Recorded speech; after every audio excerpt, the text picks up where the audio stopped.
Okay, so now we'll take up, or we'll have our bills introduced, 22-116. An ordinance of the City of Jefferson, Missouri, changing, amending, and modifying the zoning map, the zoning code of the City of Jefferson by rezoning .15 acres of land located in the 7,000 block of Partnership Parkway from M2 General Industrial to PUD Plan Unit Development and approving a preliminary and final PUD plan. Mr. Barron. Thank you, Madam Mayor. So this proposal, or this bill is closely related to the previous one, the resolution, in that it's to allow for a pylon sign to be located near the previous property. And so shown up on the screen is the property. And so this bill deals with property located down here on the highway, whereas the previous truck stop item was located right there. So this bill would rezone a small tract of ground, .15 acres, from its existing M2 General Industrial Zoning designation to a PUD, Planned Unit Development designation, and approve a preliminary and final PUD plan to allow for a single pylon sign to be located on the property. Its purpose is to not only provide some representation for the truck stop, but also to allow for some representation from other business interests in the larger Algoa Industrial Park area, as well as the Partnership Business Park and property that the Chamber has. So it is on property that is owned by the Jefferson City Chamber of Commerce, and the Chamber and J.C. Rep have both been very involved in discussions surrounding this sign and the truck stop development. So this is an aerial photo showing the property a little bit, and so you can see the interchange of Militia Drive and Highway 5063 here, and then the small tract of ground right here, including the proposed pylon sign. And so this is a rendering of the pylon sign, essentially two different versions, but very similar, which would include representation for the truck stop, gasoline prices, and then also space for tenant panels for other business interests within the Algoa area. I need to point out that it is 55 feet tall and 800 square feet of signage area, which is taller and larger than normally permitted by the Jefferson City Sign Code, but can be approved within a PUD scenario. The standard allowances within the sign code allow for 32-foot tall pylon signs, not exceeding 200 square feet. But of course, this sign is located a fair distance from the highway, and so is sized in order to be visible for passing traffic.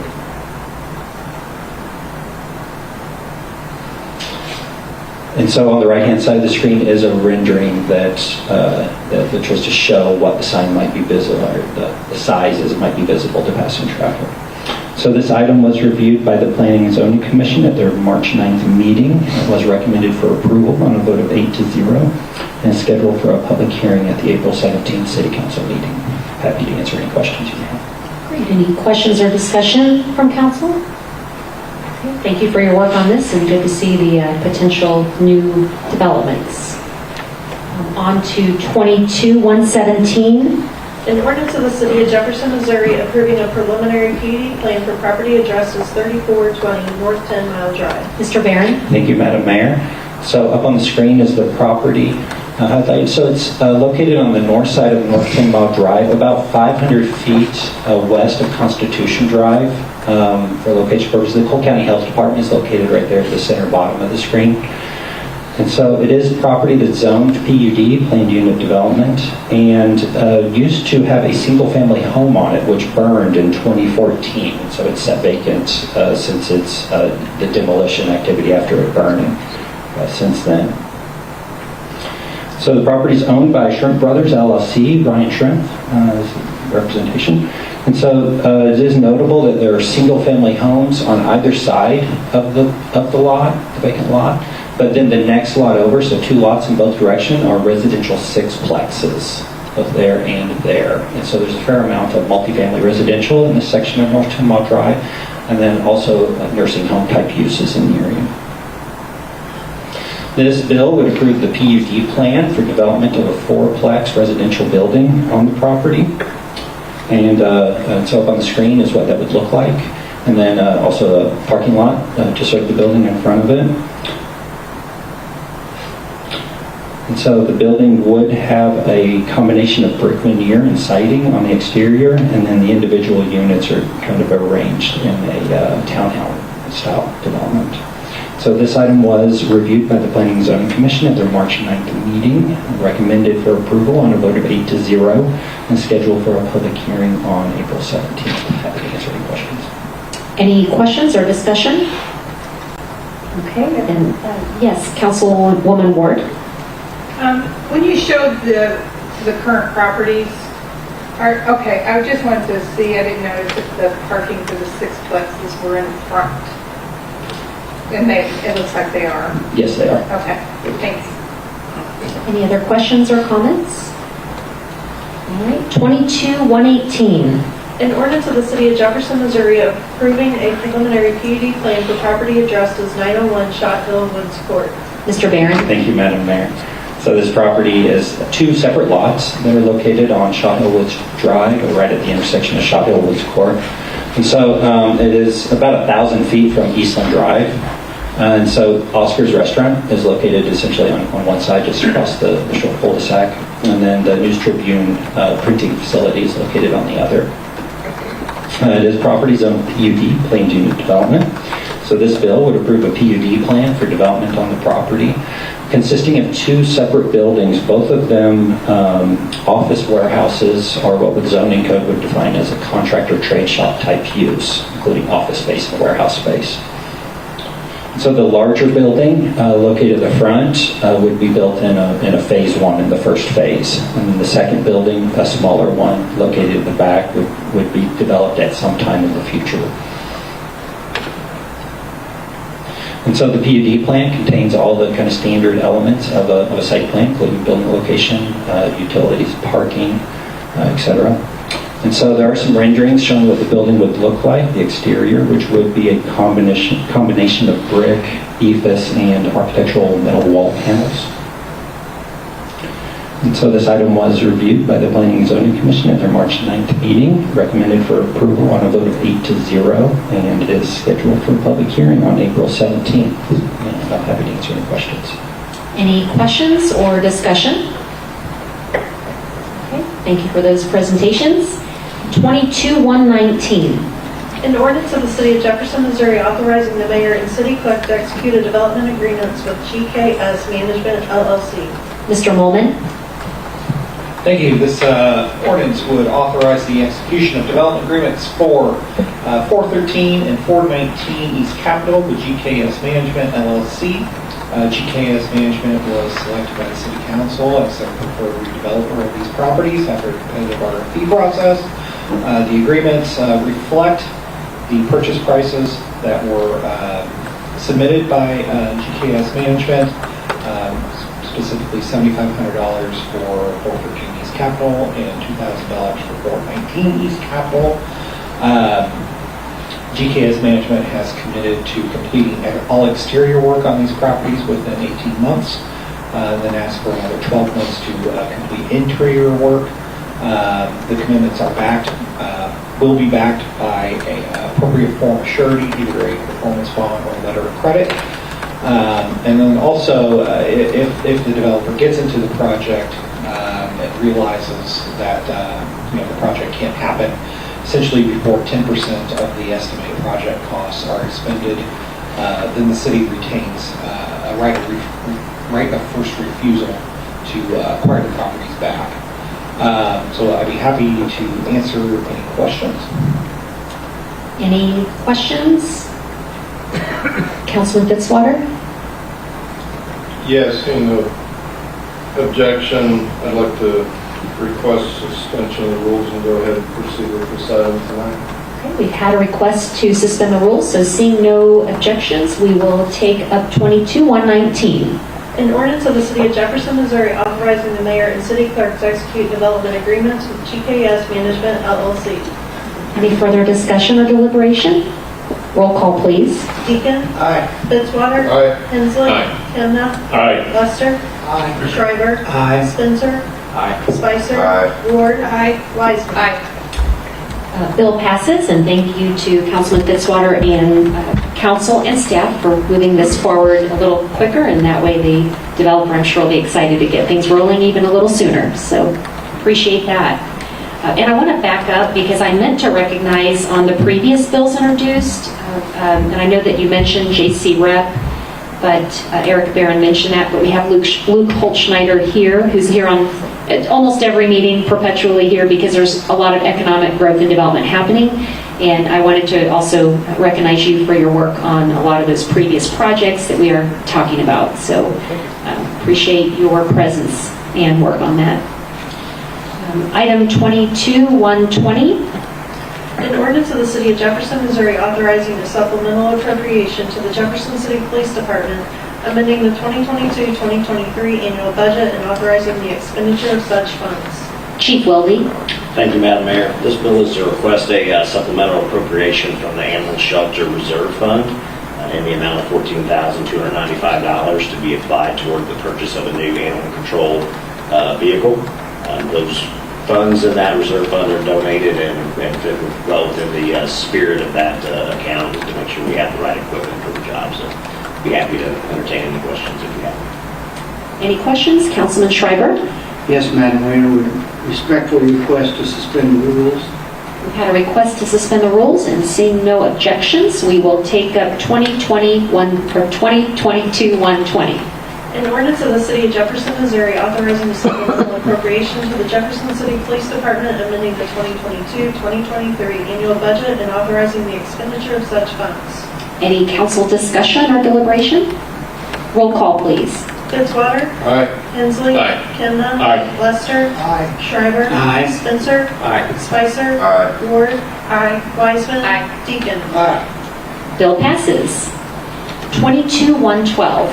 An ordinance of the City of Jefferson, Missouri authorizing utilization of the Sourcewell contract with WHP Training Towers in Grandview, Missouri for the purchase, design, and installation of a 5-story tower and a 2-story residential industrial fire training facility at 2304 Hyde Park Road, approving a contract with UDT LLC of Rolla, Missouri to demolish the existing building, accepting an additional contribution of $200,000 from Cole County ARPA funds, and approving necessary supplemental appropriations from sales tax cheat lien fund.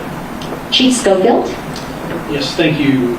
As the clerk indicated, this is a multi-part bill, but the primary crux of it is to replace the existing burned building and drill tower at our Hyde Park training facility. And I'll mention that there's a substantial investment in that facility and the entire site. We've been there for a very long time.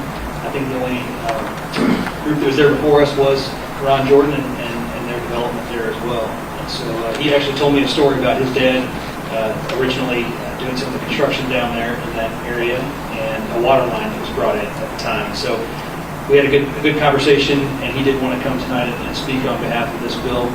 But I'll get into it more directly here with the contract with WHP Training Towers. It is a company out of Grandview, Missouri, so we feel fortunate that we have such a skilled and very proficient vendor as an opportunity for us to utilize. They've built over 1,000 training towers similar to this all over the world. We're fortunate that they're here in Missouri.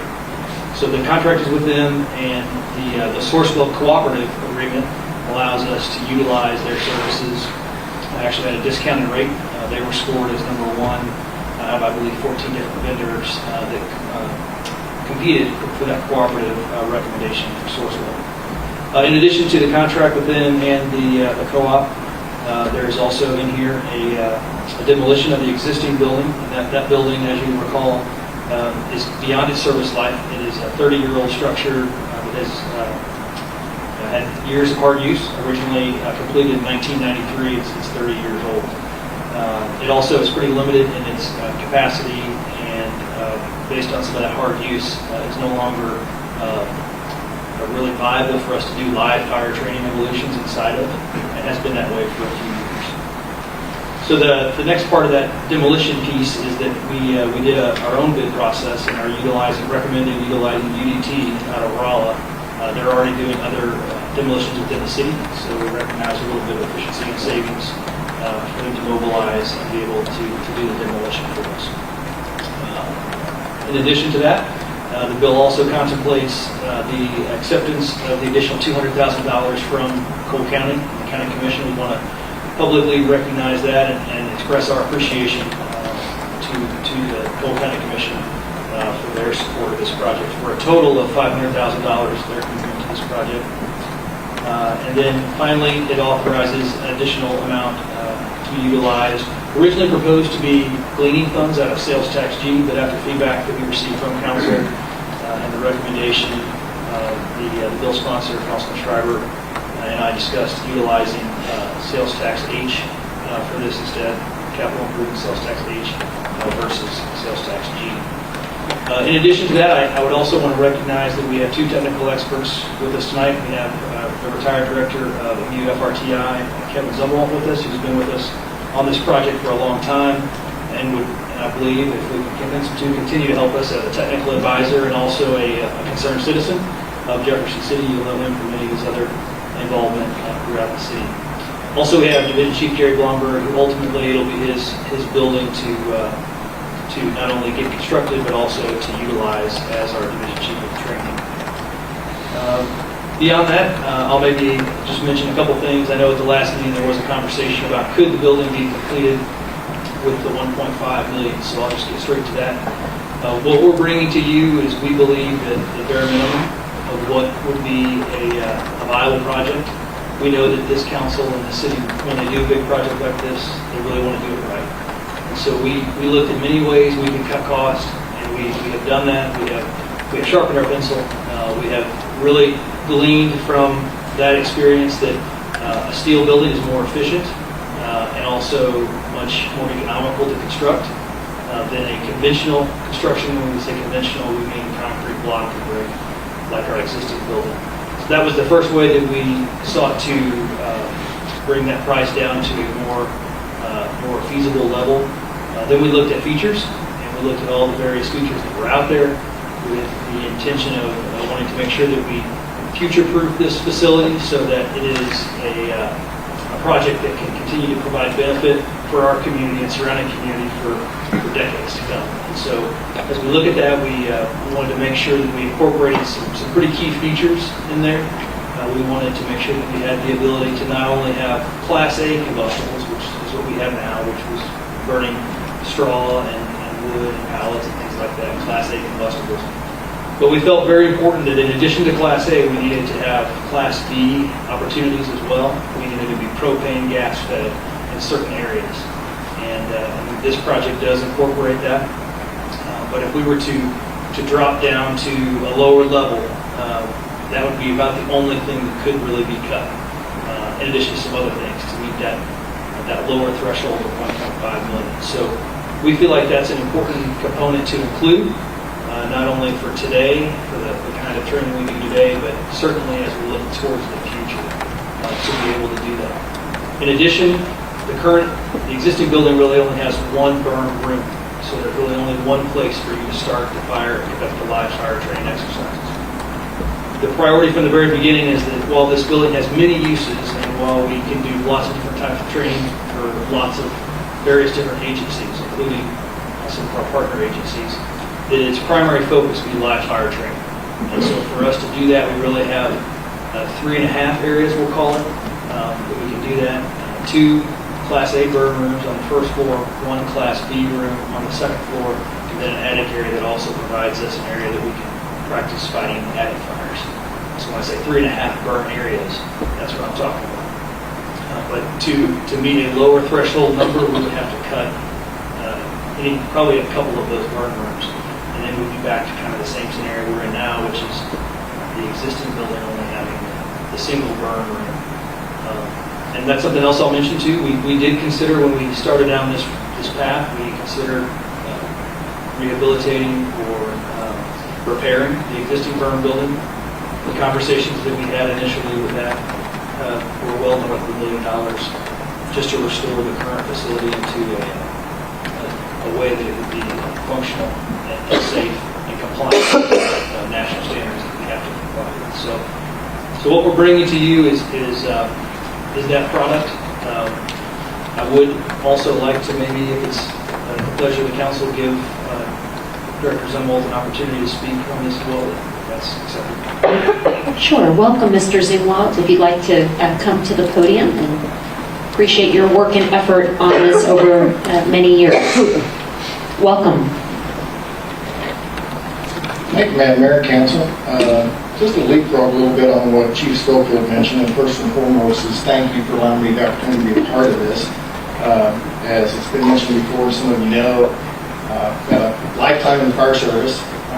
Most importantly, 37 years in training, statewide, national, local, you name it. I did retire close to 3 years ago from the University of Missouri Fire and Rescue Training Institute. 37 years in the training field. So I think I can speak on some experience.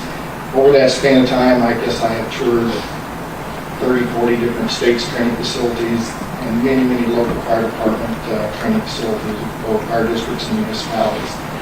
Even assisted in some with consulting. Some of what I'm doing here with the Jefferson City Fire Department is providing my input, my experiences on different facets of the training facility, what's good, what's bad, what things are doing in the future, and so forth. So I think I can speak a little bit on some expertise and where I've been and where things are going forward.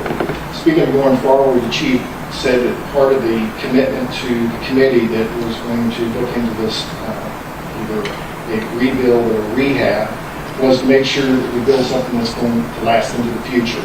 Totally agree. As a citizen, I want to see taxpayer dollars spent well. So the longer that you can make the facility last, the better. Unfortunately, in the fire service, when you're burning training fires in the building, it's going to deteriorate the building faster than if you do this as a residential structure. So future-proofing was definitely a consideration. The chief already mentioned about the different types of burn fuel that you would use, whether it be Class A or Class B. Fire service is going away from burning Class A materials. It's not fully there yet. One of the main reasons for that, and actually there's two good reasons. One is of all the carcinogens that's in the Class A materials.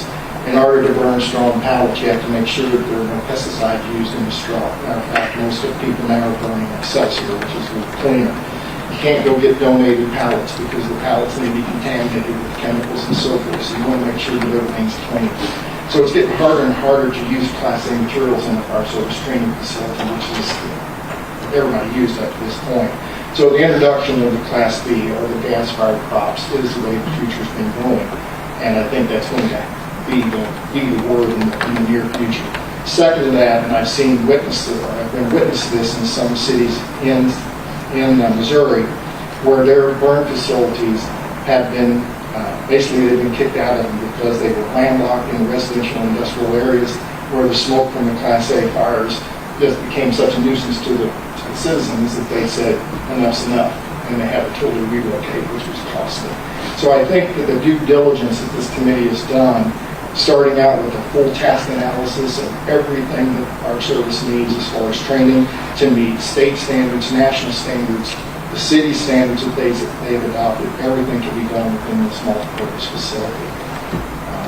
Chief did not touch on, but it is a true fact that I've seen happen in other cities, where it's not just the fire departments, not just the area fire departments that utilize the facility, but also the local law enforcement, whether it be city police or the sheriff, with their SWAT training and the joint trainings that they do with the fire service for that city. So all in all, I'm kind of fast. I don't want to take up too much of your time, but as a resident of the city for over 30 years, as someone who is very sympathetic to fire service needs, whether it be training, which is essential, it's an ongoing daily occurrence in fire service, that if you don't invest in your people with your training, if you don't invest in your people, then you're going to have problems in your So this is going to be one more step in the direction for the future to make sure that firefighters are safe, citizens are safe, and they're well protected.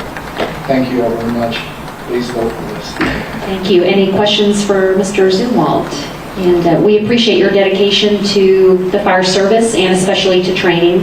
And all of our firefighters, all of the men and women, of course, here at Jefferson City and around the area that will be utilizing this. So we appreciate what they do for us every day, and training utmost importance. So with that, do we have, yes, Councilman Schreiber? Madam Mayor, I make a motion that we approve the substitute bill.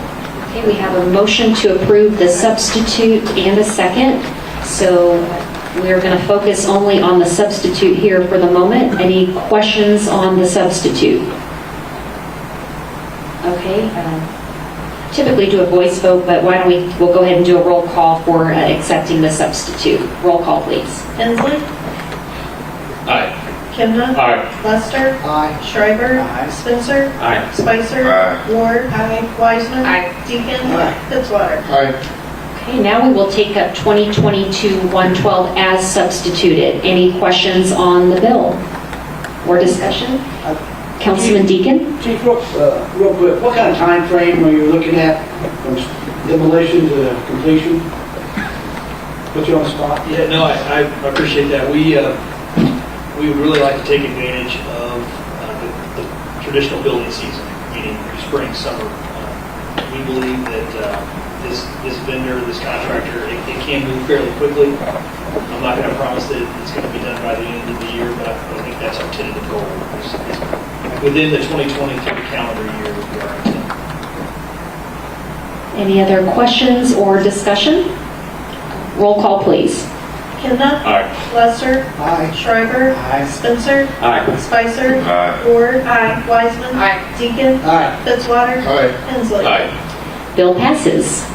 Great work, everybody. 22-113. An ordinance of the City of Jefferson, Missouri, amending the 2022-2023 budget of the City of Jefferson, Missouri by appropriating additional funds within the wastewater enterprise fund. Mr. Marash? Thank you.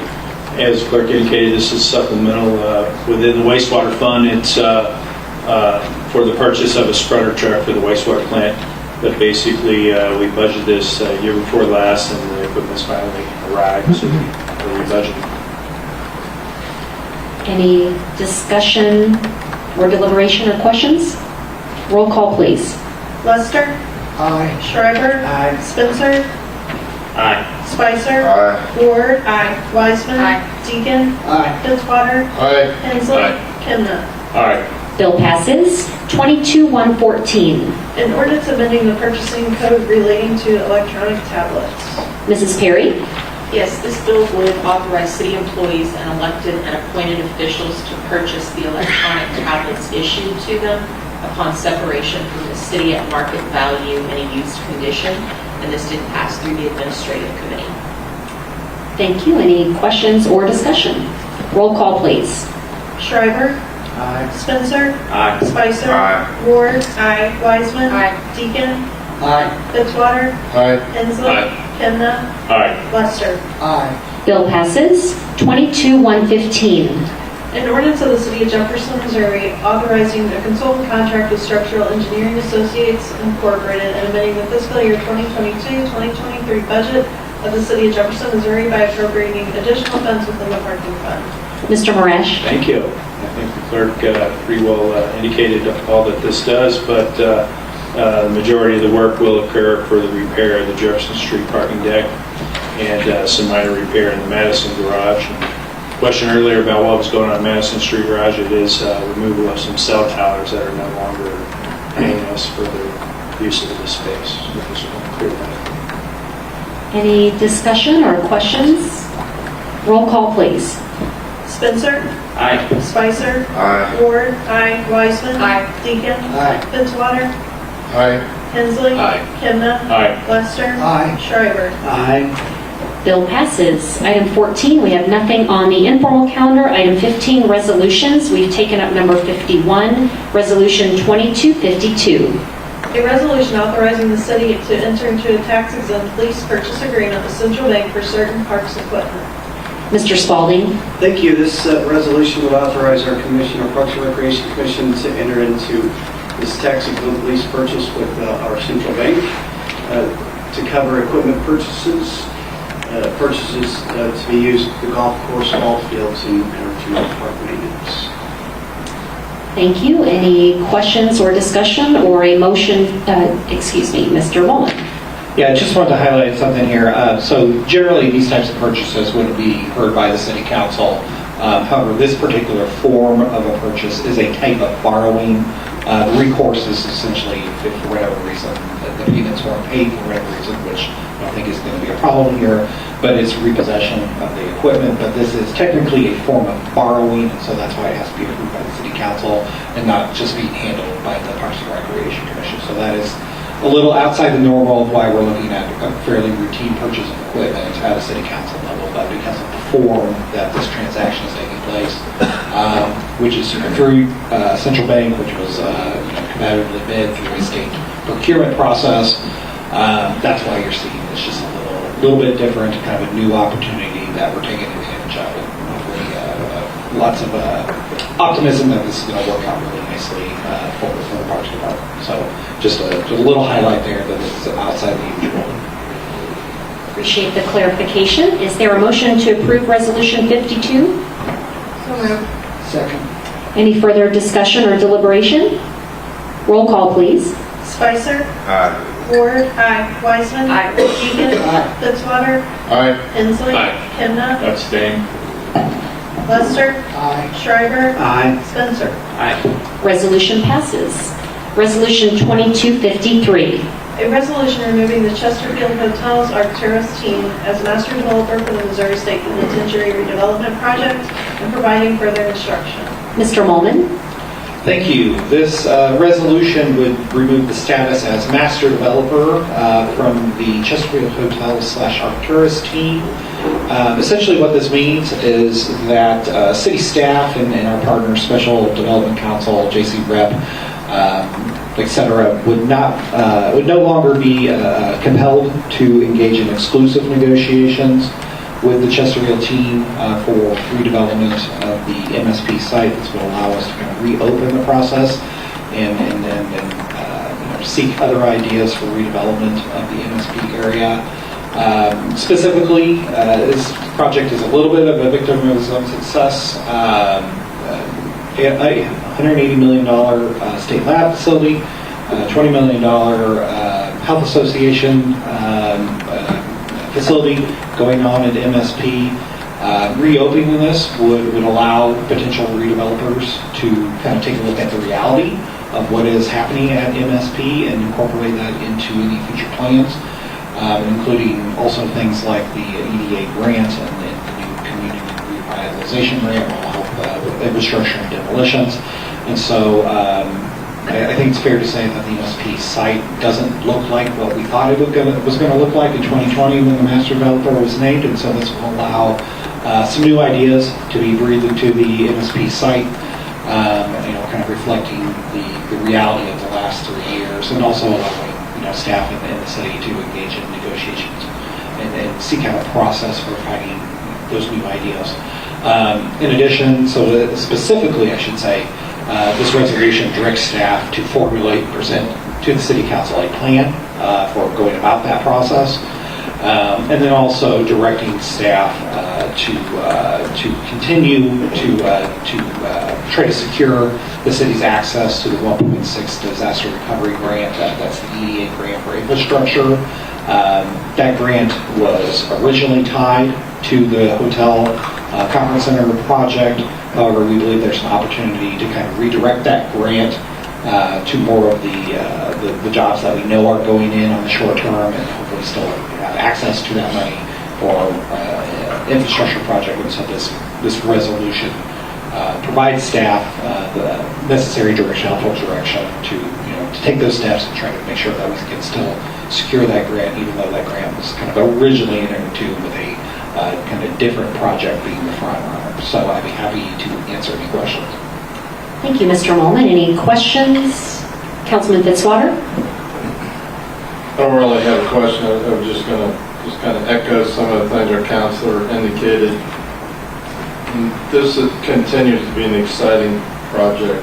As he indicated, there's a lot of exciting things going on there. I know the media has spent a little bit of time trying to help us get the message out. I would just hope the community would understand this is 180 degrees from retreat. This is reinvigorate and try to pump up this project. As he indicated, it has changed considerably since we started.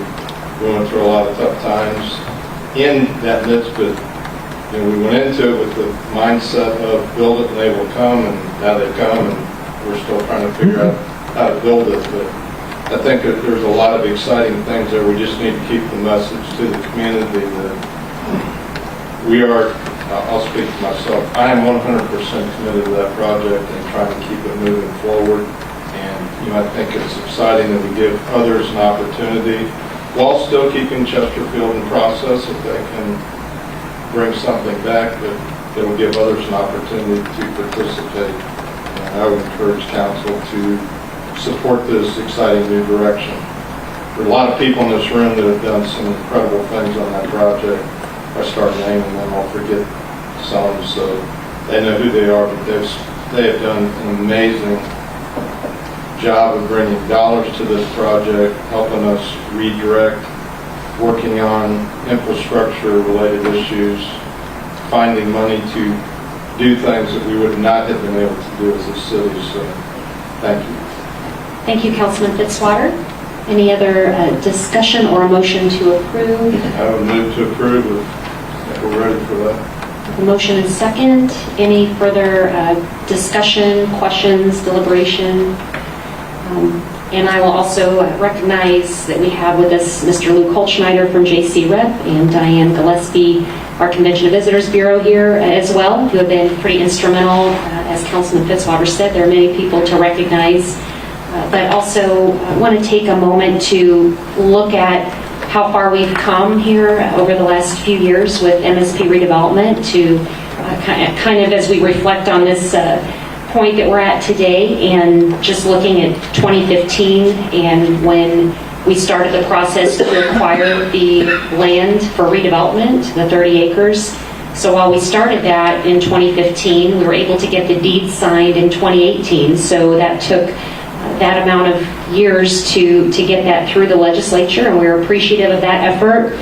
Lieutenant Governor Kehoe was instrumental in making that happen. Of course, at the time, he was Senator Kehoe, and we appreciate the efforts of all of our local delegation, but the amount of effort and work that it took to work with the state to get that land so that we could facilitate the development. So getting the deed signed, I know it's a copy of it hanging on the office wall across the hall in the mayor's office, just because that in itself was a big feat. And so very thankful that we got the land to facilitate this in 2018. And then in 2019, the tornado, of course, ripped right through MSP, directly ripping off a roof and didn't sidetrack us, though. We're still able, through our MSP community partners, which was city, state, county, CBB, and chamber, to keep that process moving forward, to get that original master plan updated and tweaked and get it to the next level. And then in 2020, the selection of Chesterfield Hotels as our developer and working with Parrott Construction. And I know they've put a lot of significant time and effort into it. So, you know, what's happened from 2019 when they were selected and going into 2020 when we know the pandemic really took a toll on hospitality. So they, of course, and we know that even our developer had health issues and you name it, we had just about everything thrown at us at this particular project, but very thankful that despite all that, things continued to move forward. But just to give context to how far we've come and where we were going in that process, and also thinking about acquiring Housing Unit 5 and the land that took. So we did the land swap that we just completed last year in 22. Well, we started that in 2020. So Councilor Molman and city staff and myself and several of us working for that land swap, because we knew then when the state decided to build their One Health lab, they needed some of the land back that they had deeded to the city. And then we also know that we decided moving forward with the developer that the prime location for the hotel really was Housing Unit 5 that ended up being hit by the tornado. So if we could have seen the tornado coming, we might have asked for a little different land to be acquired by the state. So it's funny how things ended up. So with Housing Unit 5 and the cost to revitalize the not historic structure and using it for the hotel space. So going through the land swap was a couple of years process.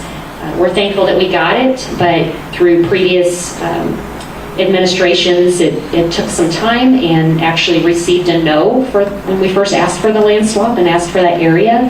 So we took the no and worked together with the state and were able to turn that no into a yes. And so just a lot of significant issues that we dealt with, but we were still able to turn that around. So that was pretty significant to get the land swap.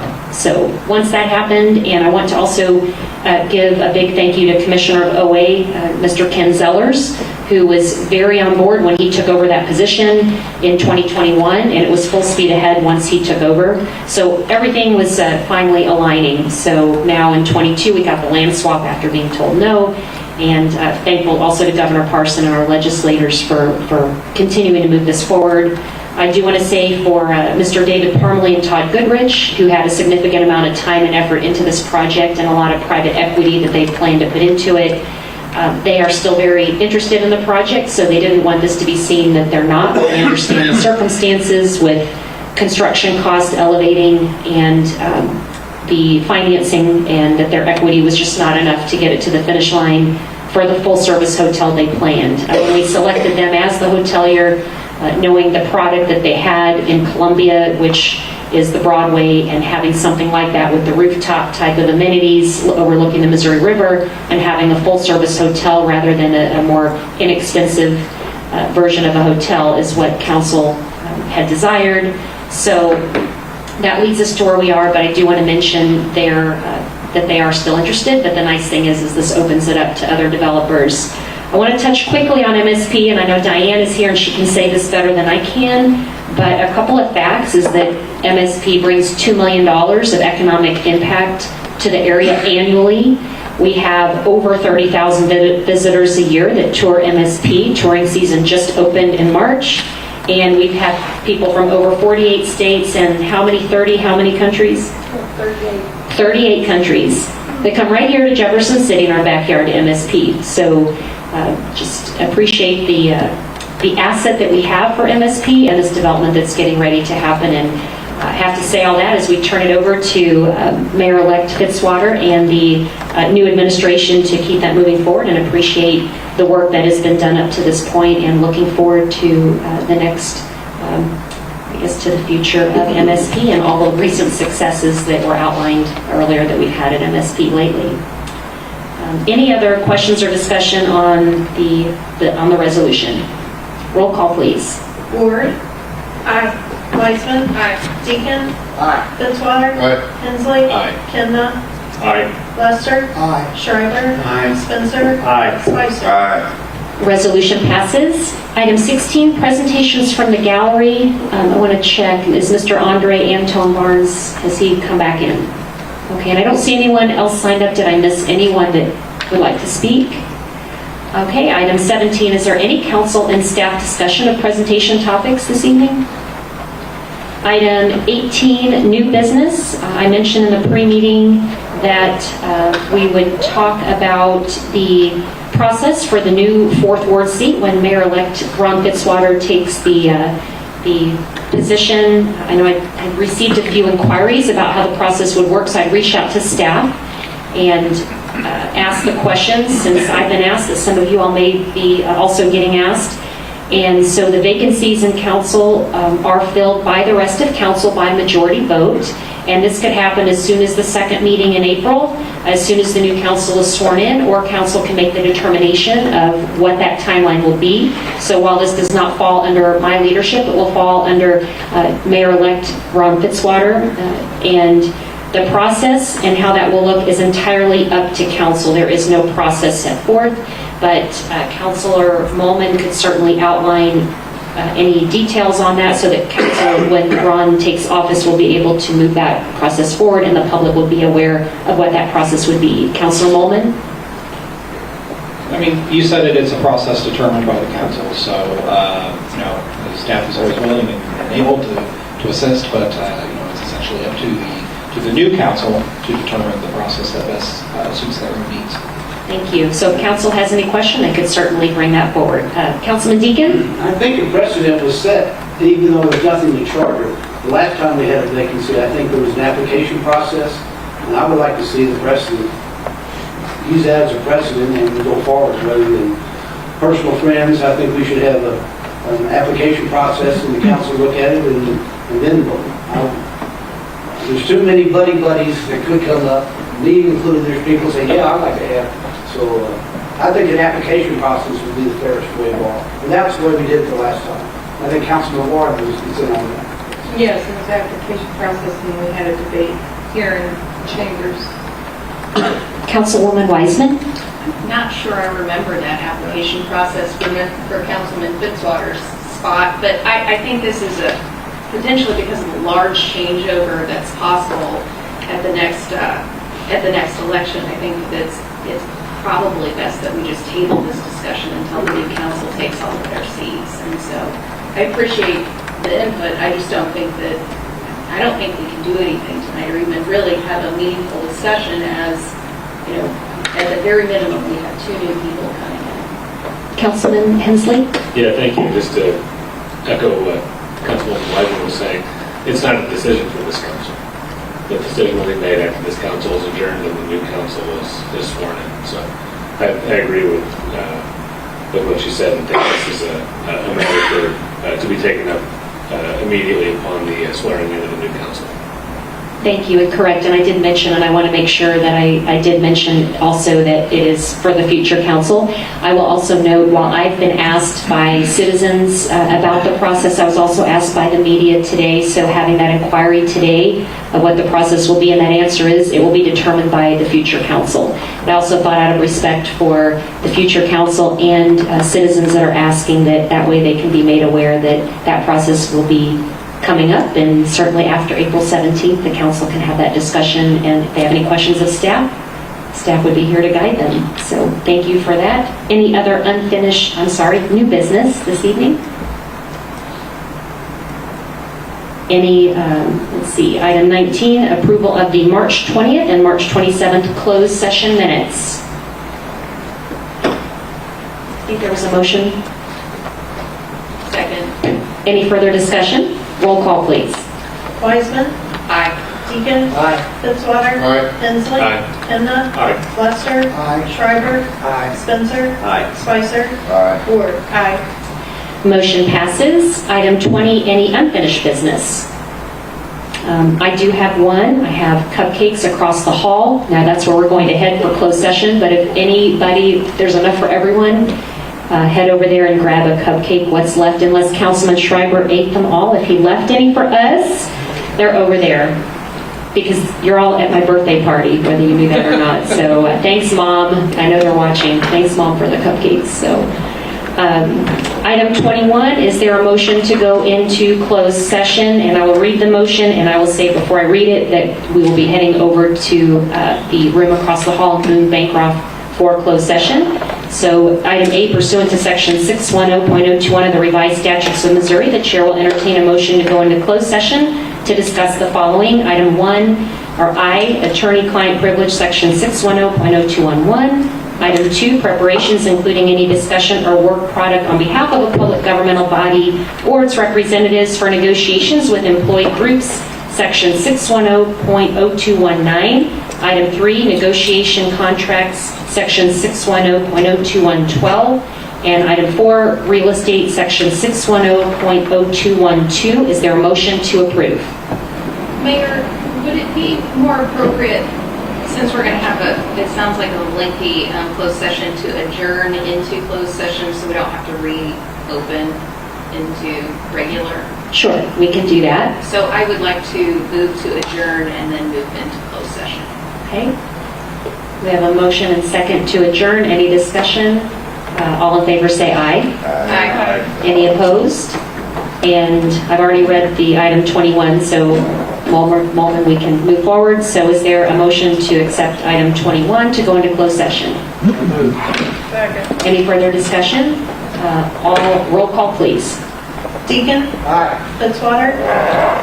Aye. Hensley. Aye. Kemna. Aye. Lester. Schreiber. Spencer. Spicer. Ward. Wiseman. Aye. All right, motion passes. We'll meet across the hall in 5 minutes. Everyone have a great evening. Remember to vote tomorrow, April 4th. Thank you.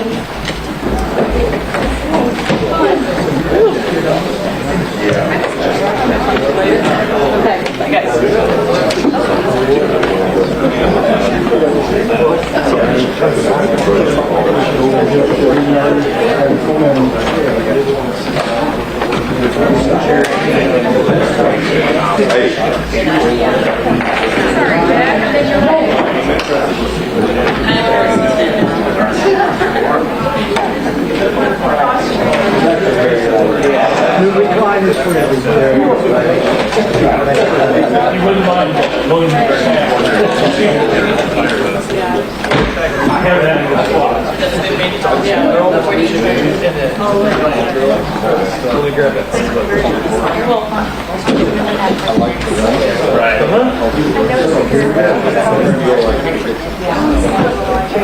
Right.